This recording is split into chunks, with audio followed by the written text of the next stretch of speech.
BLO की सूची मंगा लो।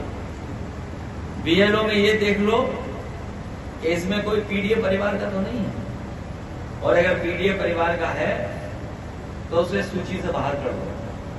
फिर उससे ऊपर वाले अधिकारी देखे गए कि अधिकारी और कौन कौन है। जब उन्होंने उसकी भी सूची मंगा ली, उसमें भी पूरा सफाया कर दिया पीडीए के परिवार का, तब उन्होंने चुनाव की तारीख घोषित की।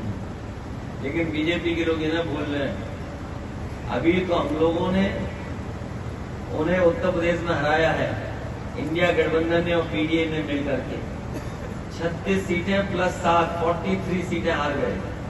और इन्हीं कार्यकर्ताओं को अगर पता होता कि हम लोग 43 सीटें जीतने जा रहे हैं, 43 सीटें जीतने जा रहे हैं, तो हो सकता था यहाँ का कार्यकर्ता एकजुट होकर के हमें 60 से ज्यादा भी लोकसभा जिता। और अब तो हम लोग बीजेपी को हराना जान गए हैं, रणनीति बनाना जान गए हैं, लोगों का सम्मान कर करके उनको जोड़ना जान गए हैं, दूसरों को जगह दे करके त्याग करना जान गए हैं। तो देख लेना आप आने वाले समय में उत्तर प्रदेश में परिणाम, ऐसा परिणाम आएगा कि कभी बीजेपी ने सोचा नहीं होगा। हालांकि बीजेपी के लोग सो नहीं पा रहे जब से अयोध्या हारे हैं।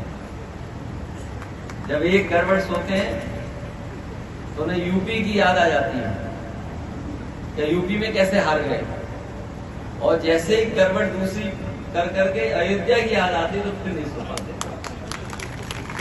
तो इतनी बड़ी हार हुई है यूपी से जिसकी वो अभी तक भरपाई नहीं कर पाए। इसीलिए पीडीए की काट ढूंढ रहे हैं, पीडीए की काट, कि ये पीडीए को कैसे काट की जाए।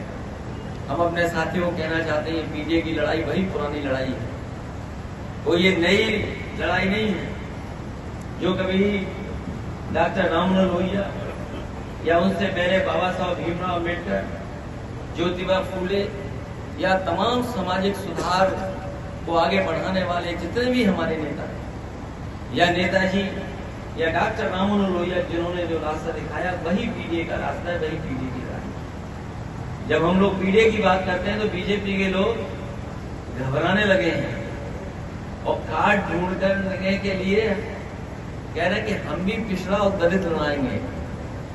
लेकिन हम अपने पीडीए परिवार के लोगों को कहना चाहते हैं, ये केवल चुनाव के लिए उन्होंने नाम बढ़ाए हैं, लेकिन सच्चाई में वो उनको कुछ नहीं देना चाहते। पिछले 10 साल दिल्ली के और अभी तक उत्तर प्रदेश के सरकार ने जितना भेदभाव किया उसकी कोई कल्पना नहीं कर सकता। राजनीतिक तौर से भी भेदभाव किया है, समाज में भी हम लोगों के साथ भेदभाव किया है, अधिकारी गण होंगे वो जानते हुए भेदभाव किया है, और इतना अन्याय भी कभी नहीं हुआ होगा जितना अन्याय सरकार में हुआ है। जो लोग सरकारी कर्मचारी होंगे या सरकार के आसपास काम करते होंगे वो जानते होंगे इतना भेदभाव कभी नहीं हुआ, इतना अपमानित भी कभी नहीं होना पड़ा। और हम लोगों ने ऐसे भी समय देखा, ऐसा मौके देखे जहां पर इन्होंने हर सीमा को लांघे तोड़ दिया। हाल ही में आपको याद होगा जब सुल्तानपुर की डकैती हुई, और सुल्तानपुर की डकैती को लेकर के पूरे प्रदेश में भारतीय जनता पार्टी की बदनामी हुई कि भारतीय जनता पार्टी की सरकार में लगातार बैंकें लूटी जा रही हैं, बैंकें लूट रही हैं, एटीएम लूट रही हैं, सुनारों को मारा जा रहा है, सुनार लूटे जा रहे हैं।